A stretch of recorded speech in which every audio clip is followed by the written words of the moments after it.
Obrigado, Durval. Bom dia a todas, todos e todas. Então, vamos falar um pouquinho. Eu escolhi 4 assuntos e depois uma mensagem também que eu quero dar para vocês sobre as infecções oportunistas, algumas novas informações interessantes. O primeiro estudo que eu escolhi foi esse estudo do New England Journal of Medicine, de Dorman e colaboradores. Apesar nesse estudo a inclusão de pacientes, pessoas vivendo com HIV, tenha sido baixa, a gente não possa extrapolar para a nossa população de pacientes. Ele é um estudo muito interessante porque ele investigou um esquema novo para tratamento da tuberculose com redução de tempo. Então, esse estudo, ele é um estudo que randomizou os pacientes de uma forma estratificada conforme a presença de cavitação ou não na radiografia de tórax com tuberculose, né? E também conforme a situação sorológica para infecção pelo HIV. O grupo controle é o grupo tradicional, o esquema RHZE, rifampicina, isoniazida, pirazinamida e etambutol, por 2 meses, depois 4 meses de esquema rifampicina e isoniazida. O primeiro grupo de intervenção foi o grupo rifapentina. Substituiu, então, exclusivamente a rifampicina pela rifapentina no mesmo modelo, no mesmo esquema, como a gente tem hoje no Brasil, no esquema básico. E o terceiro grupo, que eu acho que é o mais interessante, é o grupo rifapentina moxifloxacina, que utilizou rifapentina, isoniazida, pirazinamida e moxifloxacina por 2 meses, e depois seguiu adiante com rifapentina, isoniazida e moxifloxacina por mais 2 meses. Então, ele é um esquema encurtado de 4 meses. Aqui a gente tem que ressaltar que a rifapentina, ela precisa de alimentação com alto teor de gordura para ser bem absorvida. Então, essa foi uma norma do estudo, né? Os indivíduos eles deveriam tomar rifapentina com estômago cheio e com ingestão de alimentação gordurosa. Já a rifampicina do nosso esquema básico é ao contrário. Ela tem que ser usada com esquema com estômago vazio. Então, essas medicações foram usadas diariamente, de forma supervisionada pelo menos 5 vezes por semana, e o desfecho avaliado nesse esquema foi o indivíduo livre de tuberculose em 12 meses após o término do estudo. Então, vocês vejam que foi uma inclusão enorme, né? Foram mais de 2.300 pacientes incluídos nos 3 grupos, né? Os grupos são bem homogêneos. E o resultado foi interessantíssimo. Vocês vejam que o nosso velho e bom esquema básico ainda foi melhor. Tá? A gente sabe que o esquema rifapentina e moxifloxacina foi não inferior, foi considerado não inferior ao esquema básico. Inclusive o CDC, que patrocinou esse estudo nos Estados Unidos, ele incorporou esse esquema rifapentina, moxifloxacina por 4 meses. Nas diretrizes americanas, mas eu quero chamar a atenção disso, que esse esquema novo encurtado, ele não foi melhor, ele foi não inferior ao nosso esquema básico. E vejam que o esquema que substituiu a rifampicina por rifapentina foi inferior. Foi inferior. Tá? Então, nem sempre o que é novo é novidade, é legal, então vamos tomar bastante cuidado com isso aí. Bom, os resultados, eles, como eu falei, mostraram a não inferioridade do esquema rifapentina moxifloxacina por 4 meses, né? E, de fato, esse esquema ele foi incorporado nos Estados Unidos. Aqui são os dados de segurança que a gente observa. O que ficou muito claro é que não houve um aumento dos eventos adversos com esse esquema. Também não houve grande redução, foram muito semelhantes do ponto de vista de segurança hepática, segurança de outras naturezas mais graves, né, eventos adversos grau 3 ou 4. Então, mostrando que, do ponto de vista de segurança, o esquema ele foi aprovado. No entanto, a gente sabe que é um esquema esse esquema, rifapentina, moxifloxacina, por 4 meses, né, acompanhado de pirazinamida e isoniazida nos 2 primeiros, seguindo depois com a pirazinamida, com moxifloxacina, rifapentina e isoniazida, esse esquema ele é complicado de aplicabilidade, particularmente no nosso meio. Por quê? A gente não tem facilmente testes rápidos para a detecção de resistência às rifamicinas em geral, né, particularmente a rifapentina, e também não temos facilmente acessível os testes rápidos de resistência à isoniazida e também às quinolonas, como é o caso da moxifloxacina. Então, isso seria uma restrição. Nós temos o teste rápido para avaliar a resistência à rifampicina, que é o teste rápido molecular que a gente já tem na nossa prática clínica. Outra coisa, como eu falei, é a restrição alimentar, que essas pessoas têm que usar altos teores de gordura na alimentação. Isso pode ser uma restrição, né? Tanto para o caso clínico, se a pessoa tiver alguma restrição à ingestão de gorduras, também é questão financeira, né? O custo desse esquema, que para nós seria inviável, porque essas medicações são muito mais caras do que as medicações do esquema básico que a gente dispõe hoje. E, como eu disse no início, esse estudo ele não pôde ser extrapolado para a população de pessoas vivendo com HIV, porque a inclusão foi menor do que 10% dos casos, né? Mas não houve uma resposta pior em pessoas vivendo com HIV, mas a gente não tem dados estatisticamente seguros para dizer que esse esquema tem aplicabilidade. Mas é interessante ver como existem tentativas de encurtamento do esquema da tuberculose, né? Existem outros estudos mostrando essa mesma estratégia, porque isso tem uma influência na adesão, né? No abandono, na adesão do esquema para a tuberculose, que a gente sabe que no Brasil é muito grande. O segundo estudo que eu quero mostrar para vocês é esse estudo que foi publicado bem recentemente. Foi publicado agora em março de 2022, e é um estudo que tenta tratar a criptococose meningea, né, a meningite por criptococose, com uma dose única de anfotericina lipossomal.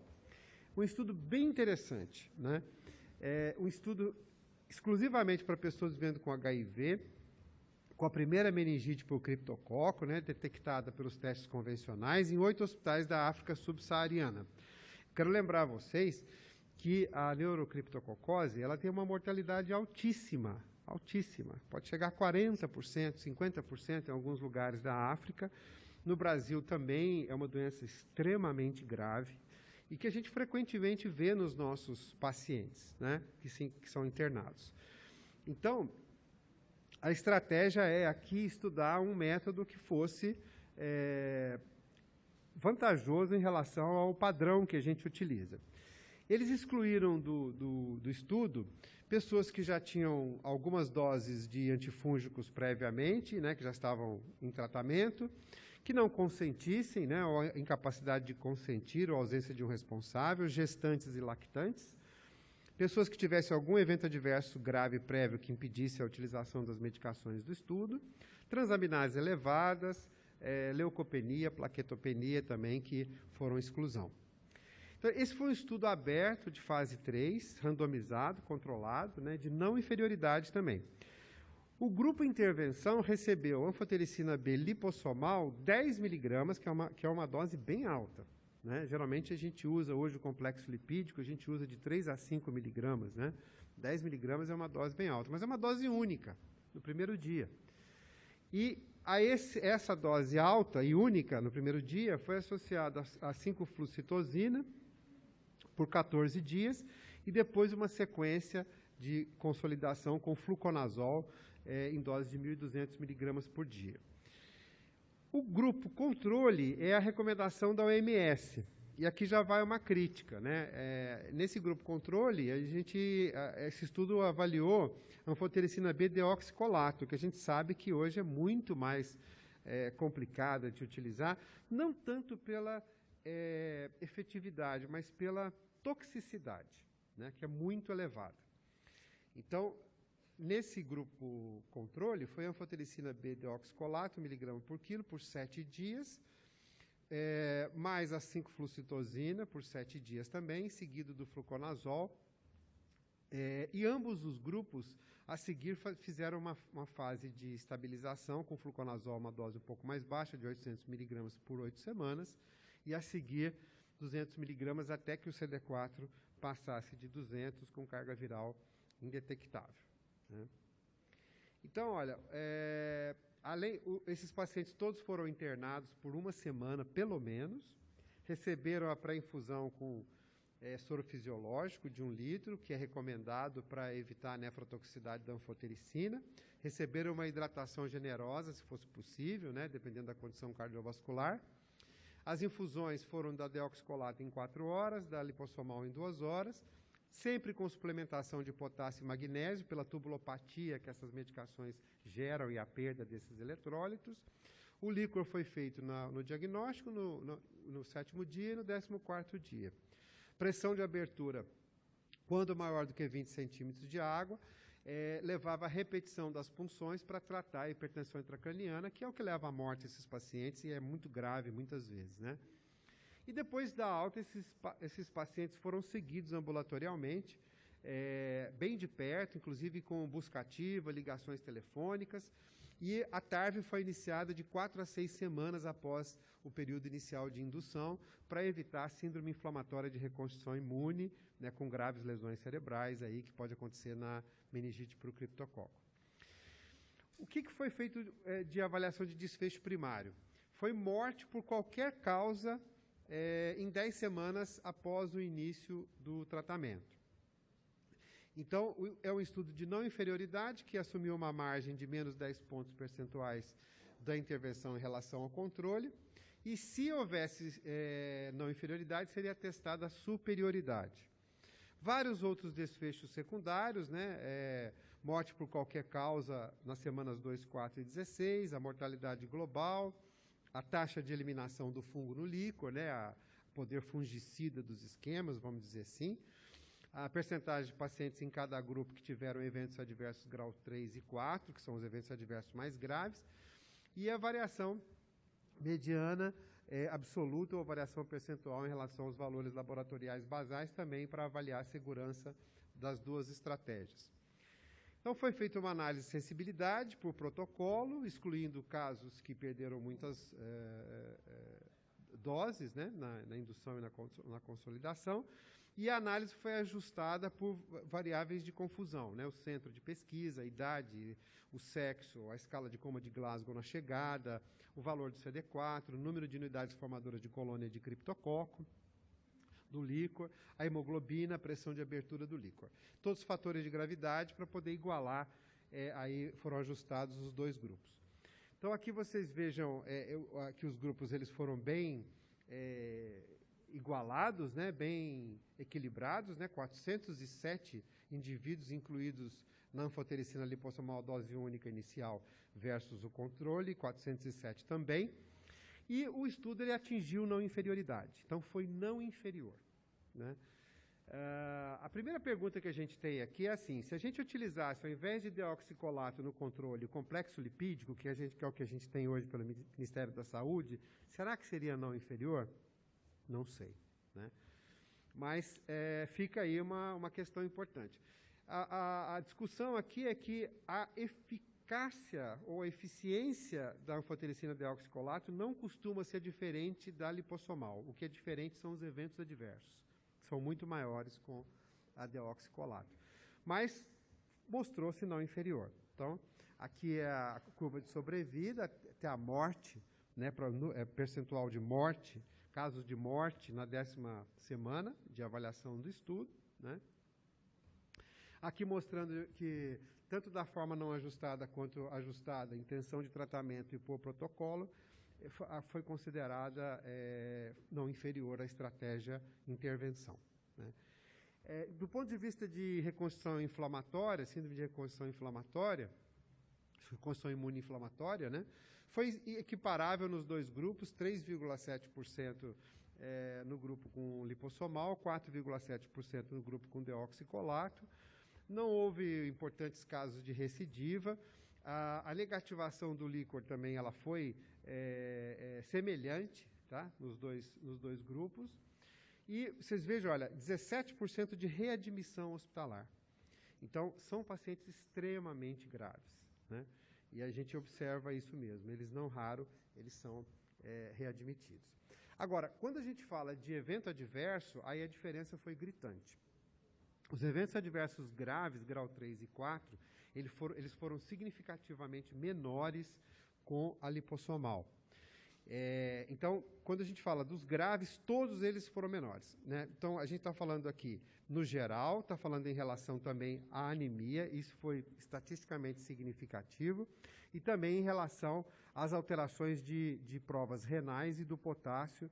A lipossomal, ela levou a muito menos alteração do ponto de vista estatístico. Então, a nossa discussão é o seguinte, né? A lipossomal aqui, ela não foi inferior a deoxicolato, definitivamente, né? Esses resultados, eles são aplicáveis às populações estudadas, às populações dos países africanos, e a gente tem dúvida se no Brasil a gente teria o mesmo resultado. A gente tem uma condição, muitas vezes, melhor do que os países africanos. Como eu disse, a gente já tem, pelo Ministério da Saúde, complexo lipídico, né, que a gente pode utilizar na fase de indução aí por todo o período de 1, 2 semanas, geralmente 2 semanas, ou até a cultura no líquor ficar negativa para criptococo, né? Depende da conduta de cada serviço, a gente geralmente usa até a cultura ficar negativa. E, claramente, isso pode não se refletir para as necessidades brasileiras, mas foi não inferior. Houve uma redução da mortalidade muito importante em relação aos controles históricos africanos, como eu falei para vocês, olha, os controles históricos, eles denotavam 40% a 45% de mortalidade, né? E a mortalidade aqui foi muito menor. Mesma capacidade fungicida, mesmo com dose única de lipossomal, e com bem menos eventos adversos. E a questão aqui se talvez essa dose única reduzisse o tempo de hospitalização, as complicações para o paciente e, enfim, o custo. Esse estudo, ele teve um segundo estudo derivado de custo-efetividade, que foi apresentado no CROI, que mostrou que foi custo-efetivo usar a lipossomal. Por que eu digo isso? Porque ela é muito cara, né? Quem usa sabe como ela é cara. E essa estratégia agora tem sido até estudada para outras micoses sistêmicas, como dose única de indução, por exemplo, na histoplasmose disseminada. Foram pacientes muito graves e complexos, né? Geralmente isso influencia, tem várias variáveis e confundidoras, né? Mas os desfechos que foram avaliados foram mortalidade por qualquer causa. Então isso permitiu essa comparação. Se a gente falasse mortalidade exclusivamente pela meningite por cripto, a gente poderia ter muitos fatores de gravidade confundidores. Todos esses pacientes são pacientes de UTI, geralmente, né? Então, em conclusão, resumindo, né, foi não inferior, foi mais seguro do ponto de vista de eventos adversos graves, particularmente renais, hematológicos, né? Mas eu quero ressaltar, né, que a nossa conduta continua sendo a conduta clássica, né, de fazer um período de indução com anfotericina complexo lipídico ou lipossomal, idealmente mais flucitosina, a gente ainda não tem, mas o Ministério da Saúde já incorporou, nós vamos ter no segundo semestre. A gente faz com fluconazol, né? É a segunda opção, mas nós vamos ter a flucitosina a partir do segundo semestre, e depois o período de consolidação com fluconazol, a gente faz, na verdade, a gente não usa só 2 semanas, a gente usa até a negativação da cultura licórica, tá? O período de indução. O terceiro estudo que eu quero mostrar é um estudo nacional, que nós tivemos a oportunidade de colaborar com o Grupo do Sul, do professor Alessandro Pascoalotto. O primeiro autor é o Dr. Diego Falsi, e foi um estudo multicêntrico nacional que avaliou em pessoas vivendo com HIV o diagnóstico, tanto por métodos clássicos, quanto por detecção do antígeno da histoplasmose disseminada. Então, esse estudo ele foi muito interessante, porque são 14 hospitais brasileiros que atendem pessoas vivendo com HIV com doença avançada, e eles admitiram esses pacientes, que é a nossa realidade do dia a dia, né? Todos aqui incluídos foram adultos. O critério de inclusão era febre e, pelo menos, um dos seguintes, né? Perda de peso significativa, diarreia, padrão micronodular na imagem de tórax, pancitopenia, linfadenopatia, esplenomegalia ou hepatomegalia. É a nossa realidade, né? Quando a gente cuida desses pacientes internados, é a nossa realidade. Então, aqui vocês veem a inclusão, né? Foram mais de 500 pacientes incluídos, né? 570 pacientes incluídos, né? Claramente, os pacientes com histoplasmose diagnosticada tinham CD4 mais baixo, tinham maior prevalência nas áreas de Goiânia e Fortaleza. Eu vou mostrar para vocês como isso é importante nessas regiões. Tinham história prévia de histoplasmose e uso também prévio de antifúngicos empiricamente. Vocês vejam como a detecção do antígeno foi importante para o diagnóstico desses 123 pacientes. Bom, primeira coisa que a gente tem que falar é que 123 de 570 é 20%. Então, veja só, desses pacientes que a gente admite nas nossas enfermarias, que muitas vezes a gente acha que é tuberculose disseminada, no cômputo geral, Brasil, 20% eram histoplasmose. Então, esse é o primeiro ponto que a gente tem que lembrar. E a gente, muitas vezes, tem uma demora no diagnóstico, porque as técnicas que a gente tem não são sensíveis e são muito demoradas, as técnicas clássicas, né? Anatomia patológica, cultivo, né? Às vezes a sorologia não é muito boa para esse perfil de imunossuprimidos, do ponto de vista de sensibilidade. Então, vocês vejam, olha, a detecção do antígeno, ela fez o diagnóstico isoladamente em 34% dos casos. Então, se a gente não tem um antígeno, 1/3 dos casos a gente não consegue o diagnóstico. Tá? Todos esses hospitais são hospitais universitários, tá, gente? Então, eles são hospitais que têm experiência com esses casos de micoses sistêmicas. 35% tiveram diagnóstico com antígeno e os métodos clássicos. A minoria com anticorpos, com sorologia, porque são muito imunossuprimidos, tem CD4 muito baixo. A sensibilidade da sorologia para histoplasmose desse grupo é baixa. 23% com a metodologia clássica, muito pouco, né? E de uma forma demorada. Essa doença ela é grave, ela pode matar o paciente em pouco tempo, né? Simula muitas vezes sepse, né? Histoplasmose disseminada. Então, vocês vejam que como o antígeno ele ajudou no diagnóstico. Então, agora a gente está num processo de pedir ao Ministério que incorpore esse antígeno e parece que o Ministério está bem sensível a essa incorporação. Tá? Ele pode ser feito no sangue, na urina e outros materiais também biológicos.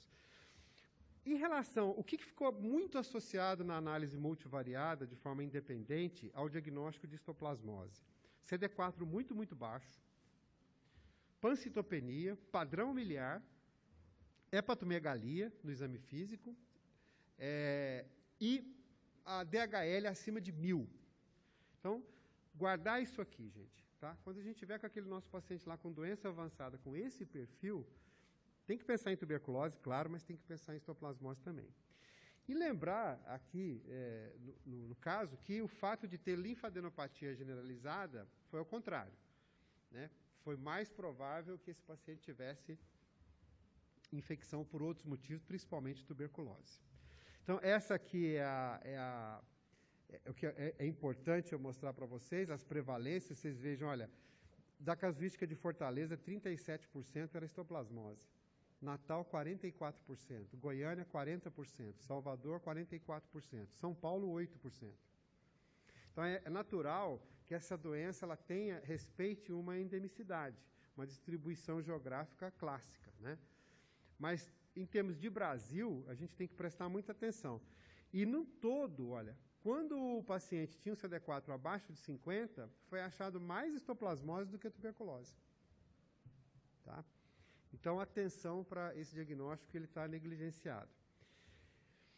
Esse estudo é um estudo nosso. Eu coloquei ele assim, de uma forma pouco humilde nos top 5, mas é porque eu achei ele muito legal. Tá? E a gente tem que dar crédito aqui a esse trabalho maravilhoso que é feito lá no CRT com o sarcoma de Kaposi. Então, essa foi a tese de mestrado de um aluno meu, que é o Danilo. Ele já concluiu, já defendeu, esse trabalho está sendo submetido já para publicação. Teve a participação importantíssima do Dr. Sidney, da doutora Simone, da equipe toda do Hospital Dia, do CRT-DST-AIDS de São Paulo. Então, o objetivo aqui era identificar os fatores associados à mortalidade de pessoas vivendo com HIV com sarcoma de Kaposi. Foi uma análise retrospectiva. A gente sabe que o CRT ele é um centro de referência para Kaposi há muitos e muitos anos, com uma experiência, acho que inigualável no Brasil. Acho que só o Emílio Ribas tem uma experiência semelhante, né? Foram analisados 338 pacientes, pessoas vivendo com HIV, com SK, de 2004 a 2014. A imensa maioria, claro, são masculinos, né?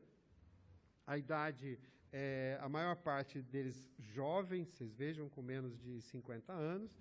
A maior parte homens que fazem sexo com homens, né?